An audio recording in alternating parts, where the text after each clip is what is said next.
Supremo Tribunal Federal continua julgando os responsáveis pela tentativa de golpe do 8 de janeiro. O Supremo Tribunal Federal continua julgando os responsáveis pela trama golpista. O primeiro grupo, chamado Núcleo 1, foi condenado. Nesse núcleo está o ex-presidente Jair Bolsonaro e também estão os aliados mais próximos dele. O acórdão saiu agora, o que significa que as defesas de todos os réus têm um prazo de 5 dias para recorrer. São recursos técnicos que não mudam a sentença, mas podem atrasar o início das penas. Outro grupo, Núcleo 4, também foi condenado. O das fake news e dos relatórios falsos das urnas. Ainda faltam 2 julgamentos, o do Núcleo 3, em novembro, e do Núcleo 2, em dezembro. O Supremo Tribunal Federal quer fechar todo esse ciclo ainda em 2025. E agora, com o clima mais tenso, a Corte aperta o cerco contra quem tentou romper contra a democracia. Sexta-feira, 24 de outubro de 2025.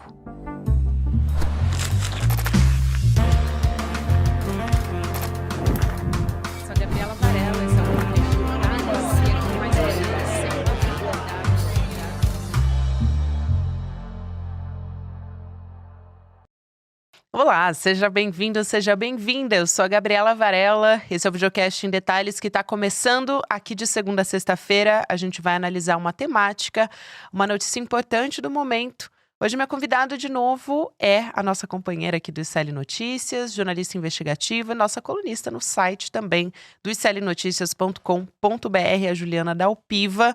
Ju, bem-vinda mais uma vez. Oi, Gabi. Oi, especial também para todo mundo que acompanha o nosso Em Detalhes. Sempre um prazer estar aqui contigo. Prazer te receber também sempre, Ju. E como eu acho que o pessoal já está imaginando na nossa audiência, essa semana a gente teve mais um núcleo que foi julgado pelo Supremo Tribunal Federal, pela primeira turma. A gente teve a publicação, finalmente, do acórdão, documento que formaliza essa condenação do Bolsonaro e dos demais réus desse núcleo crucial. Então, é claro que a gente vai falar disso e eu queria justamente começar falando pela figura do Bolsonaro, que é o que todo mundo quer saber. Primeira coisa é esse prazo de 5 dias para a defesa apresentar os embargos de declaração. Sempre gera uma preocupação. O que são esses embargos? Que tipo de recurso e que potencial que esses recursos têm, né? Se pode modificar a sentença, esse tipo de coisa. E se isso pode atrasar a prisão do Bolsonaro de alguma forma. Gabi, o que eu aprendi em direito é que não é ciência exata, tudo é possível. Mas vamos tirar a média das questões. Então, é muito difícil, improvável, qualquer mudança significativa no que diz respeito à condenação do Bolsonaro, ou seja, absolver, né? Isso é bastante improvável de acontecer por meio de um recurso, de um embargo de declaração, como você citou, que é ali eles apontarem omissões, questões, obscuridades dentro desse documento que chama acórdão, que é o que formaliza, né, os votos dos ministros, para além do voto do relator, do Alexandre de Moraes, os demais da primeira turma. Eles têm 5 dias, e aí, para as pessoas entenderem, isso abre, de certa maneira, muito mais a contagem de quando vai chegar o trânsito em julgado, do que uma possibilidade concreta de se pensar que o Bolsonaro possa ser absolvido. O Bolsonaro ou qualquer um dos outros 7 réus, do total dos 8 do núcleo crucial, que é o principal núcleo. Então, assim, eventualmente alguma coisinha ali pode mexer em pena, 1 ano, 2 anos, uns meses, alguma coisa, talvez, dentro dessa discussão. Tem que ver o que a defesa vai apresentar, o que a defesa vai argumentar. Eu tendo a achar que eles vão continuar insistindo nessa questão da nulidade da primeira turma, querer dizer que não podia ter sido julgado ali. Eles devem insistir nessas preliminares mais como registro do que como qualquer outra coisa. Vão querer ainda, provavelmente, argumentar sobre questões de prova, do que ficou provado em termos de participação, da organização, enfim, esses detalhes criminais que em alguns momentos até no julgamento se falou sobre a luva, né? Que a acusação tem que cair como uma luva dentro do que está nas provas. Então eles vão tentar argumentar, é parte do julgamento democrático essa apresentação. Eu, sinceramente, não vejo nada que possa realmente prosperar pelo que a gente acompanha ali do dia a dia do tribunal. Eles próprios, no geral, ali confessaram os crimes ao longo do julgamento, sequer negaram as condutas, né, os fatos. A maioria dos réus vai lá e diz, não, mas meu cliente não sabia disso, não, mas meu cliente não participou disso. Teve a cena emblemática, né, do advogado do general Paulo Sérgio dizendo que estava tentando demover de atos autoritários, e a ministra Carmen perguntando, né, mas demover de quê? Para que ele dissesse de maneira clara o quê? Então, assim, de maneira precisa sobre o que estava sendo colocado. E aí, para a gente, né, fica a pergunta-chave, quando vai ser, qual é a data do trânsito em julgado, que é a primeira pergunta, e a segunda é onde é que o Bolsonaro vai começar a cumprir a sentença, porque hoje o que ele cumpre é a prisão preventiva por obstrução do julgamento, que é o caso que ele responde em relação, junto com o Eduardo, né? Na verdade, ele ainda não foi denunciado, foi o Eduardo foi denunciado, mas muito mais porque está ali do lado o caso, do que como se o Bolsonaro não tivesse nenhuma responsabilidade em torno da obstrução do julgamento em si. É só, eu acho que assim, é uma questão de que a PGR mantém isso também de maneira estratégica ali junto, para tentar, acho que, finalizar esse processo e aí depois dar sequência em outros. Então, vamos falar da contagem? Então, porque tem aí o tempo processual das coisas, né, Ju? Para o início do cumprimento da sentença, a gente não tem uma data projetada, mas você tem essa experiência de acompanhar o tempo de um julgamento, né? O que falta no campo burocrático, no campo processual, para daí a gente ter de fato a instauração e execução, expedição dos mandados de prisão, né? A praxe é chamar a PGR para se posicionar com relação ao que a defesa apresentar, para opor, né? A defesa vai fazer uma série de pedidos, a PGR vai opinar sobre esses pedidos. Então, aí vão mais 5 dias para a PGR, nesse aspecto, responder a qualquer questão. Volta ao ministro Alexandre de Moraes. O ministro não tem exatamente um prazo para responder para essa questão, né? Assim, ele não é necessariamente 5 dias, 10 dias, 15 dias. Ele pode levar o tempo que ele quiser. Então, eu tendo a achar que o ministro não vai demorar. Mas a questão é, ele pode chamar uma sessão, porque não vai ser só uma decisão dele nesse embargo. Ele tem que submeter a turma, porque senão a própria defesa vai entrar com um agravo para a turma decidir também. Então, em função do recurso, a turma vai ter que se posicionar junto também. E aí há uma expectativa disso ir para o plenário virtual, para dar agilidade, para não precisar marcar uma sessão, para estar todo mundo presencial. Mas ele pode chamar uma sessão presencial. E aí isso pode demorar um tiquinho mais do que ir para o plenário virtual, que aí iria numa sexta-feira, fica uma semana, e aí é depositado o voto. As minhas fontes estimam, pensando nesses prazos e levando em consideração o tempo que o Moraes leva para decidir, que a gente tenha um momento em que os recursos já estejam julgados entre o dia 10 e o dia 20 de novembro, que provavelmente vai se dar por volta dessa janela, a questão. Tem uma data aí antes disso, que é a proclamação da República, né, o 15 de novembro, que é uma data simbólica, então tudo é possível nesse sentido. O ministro gosta dessas datas simbólicas, não sei se ele vai ter alguma coisa nesse sentido, mas que tem. E há uma expectativa que esses prazos se cumpram por volta de 10 a 20 de novembro. E aí, junto, a decisão por onde o Bolsonaro vai cumprir a prisão. Que aí vem junto, né, com esse momento da questão. Uma vez que o recurso é decidido, quem vai expedir um mandado de prisão é o Alexandre de Moraes. E aí vai ter que decidir justamente, vai ser numa sala da Polícia Federal, como foi o presidente Lula, vai ser numa instalação do Exército, como está o Braga Neto, alguma instalação especial na Papuda, o que eu acho muito improvável, ou então vai continuar em prisão domiciliar em casa. Eu acho que hoje os cenários que estão colocados são, né, uma sala de Estado na Polícia Federal ou no Exército, ou então a prisão domiciliar. A defesa vai tentar, de todas as maneiras, mantê-lo em prisão domiciliar. Já está muito claro isso, todas essas requisições para visitas médicas, eu acho que eles estão juntando questões. Não é que o Bolsonaro não tem questões de saúde, o Bolsonaro tem questões de saúde. Daí a entender a gravidade das questões de saúde para realmente manter ele em casa, só os médicos e a equipe do tribunal é que vão realmente decidir.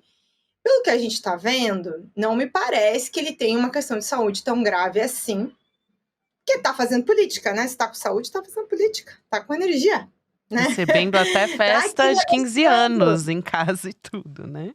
Não é, assim, não é como se ele estivesse com algum problema concreto, impossibilitado. Ele tem energia, tá bem, não faz nenhum tratamento de risco de vida. Enfim, as questões que ele tem de saúde não são questões, pelo que se sabe publicamente, de um grave risco de vida. Mas só a equipe, a família ali é que vai ter uma noção concreta. Eu não quero nem fazer muito juízo, porque a gente quer que se cumpra realmente o que está previsto em lei. E eu acho que tem uma questão do uso político, né? Tem, eu acho, grande chance de fazer uso político de qualquer problema que eventualmente surja caso o Bolsonaro vá para uma dessas instituições públicas para cumprir a pena, e aí queiram se voltar, né, contra a sentença, desvirtuar o processo todo. Esse é um risco que sempre esteve ali ao longo de tudo. Então, eu acho que tudo vai se definir em novembro. Acho muito difícil de que o trânsito em julgado do núcleo crucial e a decretação da prisão do Bolsonaro para cumprimento da sentença não se dê em novembro. Eu acho que novembro não vai terminar sem o fim dessa novela. Vai começar uma outra, entendeu? Tipo, acabou Vale Tudo, começou outra, é isso. Acaba essa novela, começa outra. Falando em outra novela, tem essa mudança do Luiz Fux para segunda turma, saiu da primeira turma agora, ocupando a vaga do Barroso na segunda. E tem uma questão jurídica que tem vários meandros, várias questões que são colocadas, que é poder levar ou não a questão do Bolsonaro condenado à inelegibilidade pelo TSE. Aqui falando especificamente do TSE, o Fux é o relator de um recurso do Bolsonaro contra essa condenação. E a defesa, né, do Bolsonaro solicitou a transferência para a segunda turma do Supremo Tribunal Federal. E aí tem várias perguntas em torno disso, que o caso é já considerado aberto na primeira turma? Porque se houve um debate, já abre a possibilidade de não poder ir para a segunda turma. O Fux pode mesmo levar os casos da sua relatoria? Ele vai querer levar? Isso pode passar por um desgaste? Enfim, e também pode ser redistribuído na primeira turma, né? Ele pode deixar de ser, ou pode ir até voltar para a primeira turma para votar só nesse caso. Então, são vários aspectos jurídicos, mas eu acho que para a gente também poder explicar e simplificar essa história, o que todo mundo quer saber vai ter um efeito prático essa história ou não? Porque essa não é a única inelegibilidade do Bolsonaro. Ele teve a condenação no TSE e agora vai transitar em julgado essa também da trama golpista, que deixa também o Bolsonaro inelegível, né, Ju? Acho que esse é o ponto principal. Gabi, eu acho, assim, do ponto de vista técnico das informações que a gente tem do regimento do tribunal e tudo, o ministro Fux poderia, sim, levar o caso, ele é relator, haveria uma discussão, já ter alguma discussão desse tema dentro da primeira turma, entende-se que a primeira turma é preventa, Se ele fizer esse movimento, ele vai arrumar uma grande confusão com os ministros da primeira turma. Ele está em baixa por causa do julgamento do núcleo crucial, aquele voto interminável. Pegou muito mal tudo aquilo. Não estou vendo espaço para ele arrumar mais desgaste nesse momento. E se tem uma coisa que eu aprendi acompanhando o Supremo Tribunal Federal, é que, além do preparo jurídico, é sempre saber jogar esse xadrez, que é entender a correlação de forças, a hora de avançar, a hora de recuar. Então, me parece que ele compreende que ele está desgastado e que ele precisa também de certa correlação ali de forças para casos que interessam a ele. Então, eu acho improvável ele insistir nessa situação da inelegibilidade, né? Quer dizer, criar esse desgaste todo a troco de simplesmente derrubar um processo, sendo que... Porque aí, vamos supor que ele leva o caso para a segunda turma, aí lá tem o Cássio e o André Mendonça, e eles são 3-2, frente aos demais ministros da segunda turma. Acho muito difícil disso ser uma... Isso não resolve a vida do Bolsonaro, né? Ele foi condenado criminalmente por tentativa de golpe de Estado, e dentro desse contexto todo de ataque ao Supremo, eu acho que o ministro Fux é inteligente o suficiente para entender que essa briga em torno desse caso, ela é perdida. Esse caso da inelegibilidade, se ele quisesse suscitar essa discussão, ele deveria ter feito isso antes, em outro momento, ele ia ter mais chance. Agora vai só parecer ele atuando como advogado do Bolsonaro. Então, é muito improvável que ele realmente queira arrumar esse desgaste, que é um desgaste que ele vai perder de novo, e vai perder feio.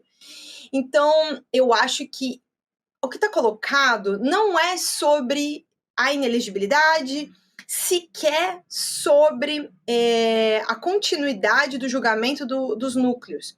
Porque, como ele começou a julgar, na mensagem de despedida, ele chega a se colocar, né, do tipo, estou à disposição para continuar vindo, até porque o novo ministro nem foi indicado. Uma vez indicado, ainda precisa passar por sabatina, passando por sabatina precisa tomar posse, tem toda uma burocracia, né, da solenidade para se dar.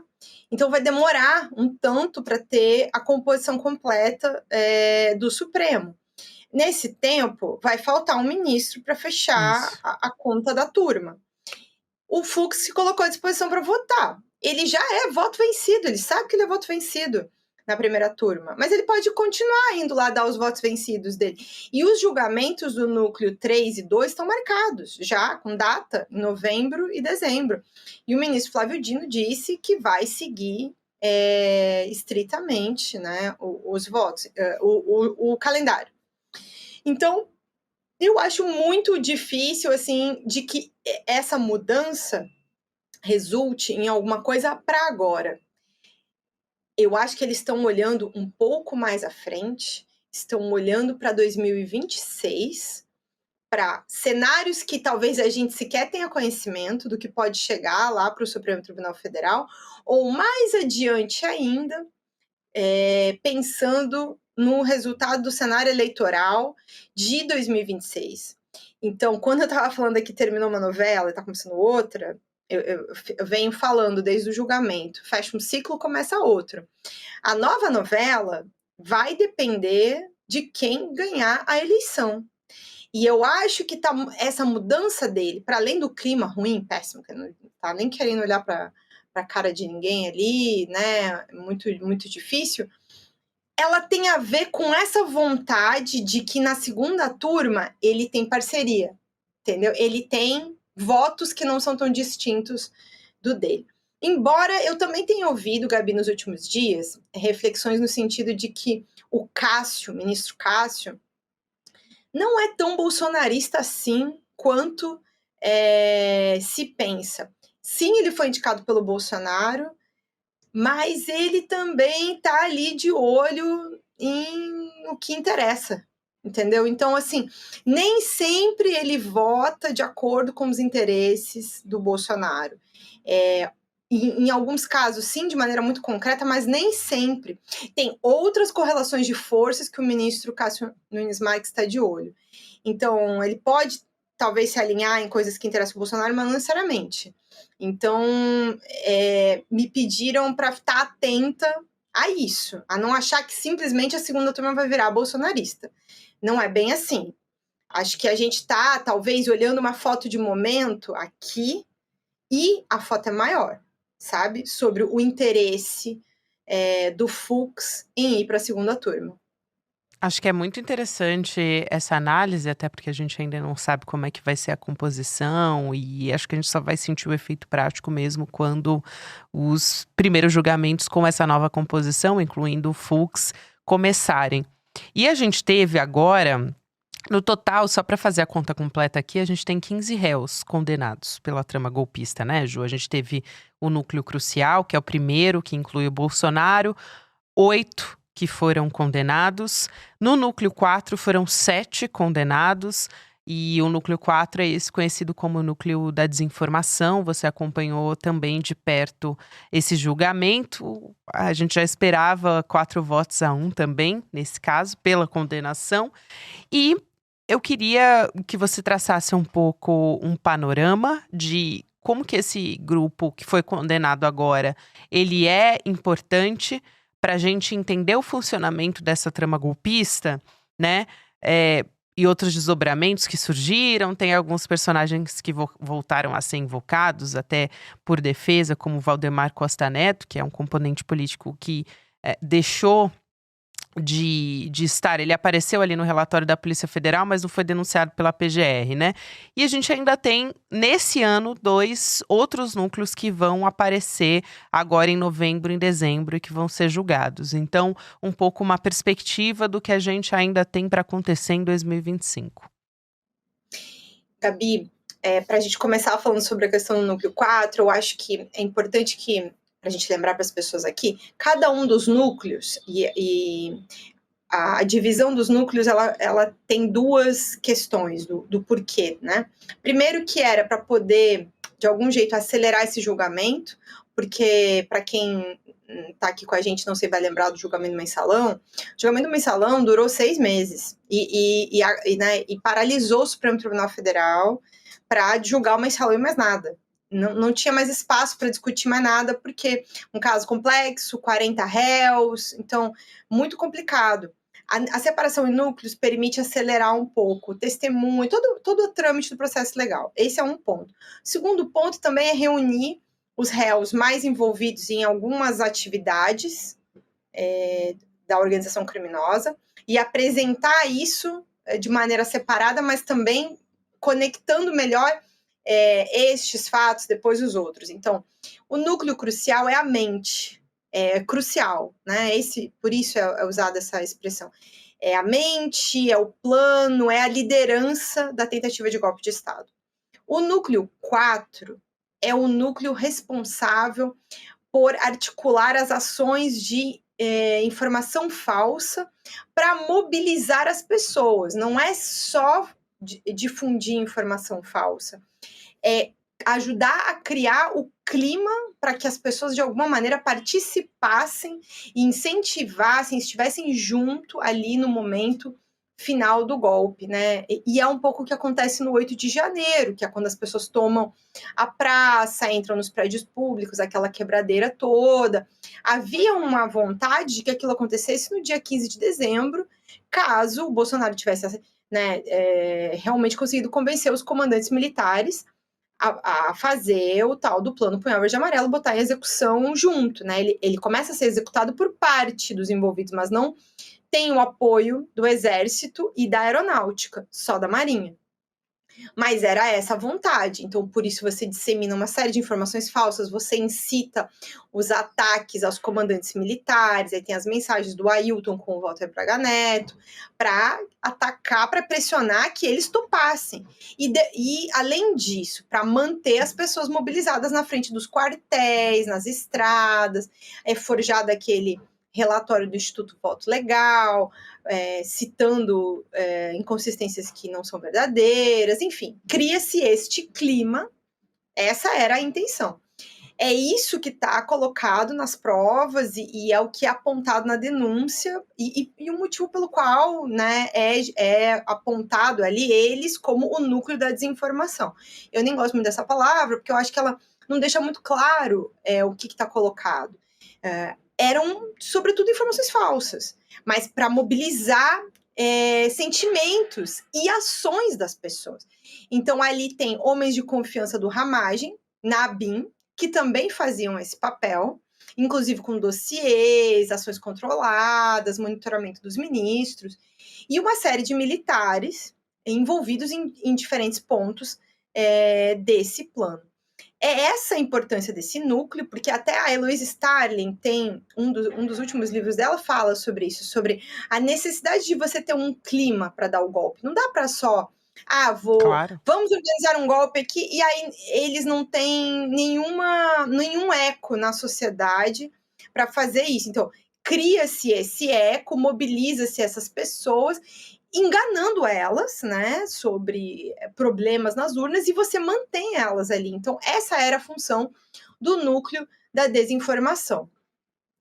Eu acho também que é importante lembrar, Gabi, que agora, eu até fiz essa contagem ontem, acho que são 10 militares entre esses 15 que você citou, que são os réus condenados, entre os dois núcleos, somando os dois, a gente tem 10 militares. E aqui é outro aspecto, né? Esse julgamento vai colocando pela primeira vez responsabilidade aos militares, que é uma coisa que, sei lá, nunca aconteceu, né? Assim, sobretudo no que diz respeito a tentativas de golpe de Estado. Eles nunca foram responsabilizados por nada ao longo da história do Brasil, nunca. Do ponto de vista de crime de tentativa de golpe ou golpe em si, ou... né, até no que diz respeito à ditadura, graves violações de direitos humanos. Então, assassinatos, execuções, desaparecimentos, estupro, dentro desse contexto da ditadura, a ditadura militar, a última, nunca teve. Então, a gente tem esse dado, né? Temos 10 condenações já envolvendo militares. Eu acho isso extremamente relevante, mas de nada vai adiantar se esse grupo político vencer a eleição em 2026 e aí efetivamente botar o bloco na rua para tentar uma lei de anistia, para derrubar essas condenações, se salvar Jair Bolsonaro. Ju, quero muito agradecer a sua presença aqui mais uma vez. Eu acho que a gente ainda tem muita água para acompanhar. Só para reforçar que em novembro a gente tem a partir do dia 11 o julgamento do Núcleo 3, que é focado em 10 militares e um agente da PF. E o Núcleo 2 em dezembro, a partir do dia 9, que é aquele núcleo responsável pela minuta do golpe e pela articulação daquelas ações da PRF também. Então ainda tem muita coisa para acontecer e eu sei que você vai continuar acompanhando muito de perto e trazendo os detalhes para a gente aqui também. Obrigada, querida. Até a próxima. Obrigadão. Um beijo para você, para todo mundo que tá acompanhando a gente. Sempre um prazer estar aqui no Em Detalhes. Prazer é todo nosso em te receber também, Ju. E um recado aqui para quem continuar me acompanhando no Em Detalhes, que a gente vai ter mais uma aula magna do nosso querido Gessé Souza, nosso professor. Então a gente vai ter essa aula do Gessé, a grande mentira do capitalismo, para entender como o sistema iludiu os trabalhadores e transformou os cidadãos em consumidores. Essa aula vai acontecer aqui no ICL de forma gratuita e online no dia 30 de outubro, então quinta-feira, 8 horas da noite, você pode se inscrever em detalhesicl.com.br, sempre uma maneira também de você apoiar o nosso trabalho aqui do Em Detalhes, para entender como que as elites se beneficiam dessa exploração, que é uma especialidade aqui do nosso professor. Agora você vai ficar com o Mercado de Investimentos, depois o Rolê ICL. E o Em Detalhes volta na segunda-feira. De segunda a sexta-feira a gente tem conteúdo novo e você pode ouvir em qualquer momento do seu dia, também nas plataformas de áudio. Até a próxima. O capitalismo é um sistema mentiroso que consegue enganar e iludir os trabalhadores em todos os lugares. Logo que algo novo surge, o capitalismo rouba essa ideia e faz parecer que é dele, voltado ao lucro. O trabalhador perde o direito de sonhar e vê no trabalho cansativo a única saída. No dia 30 de outubro, quinta-feira, 20 horas, darei uma aula magna no ICL chamada A Grande Mentira do Capitalismo, baseado no meu novo livro. Vou mostrar como o sistema ilude e engana todos os trabalhadores. Todos os dias, as principais notícias do Brasil e do mundo direto no seu WhatsApp, com informação de qualidade e sem fake news. Escaneie agora o QR Code e entre para o canal do ICL Notícias. Informação que importa onde você estiver.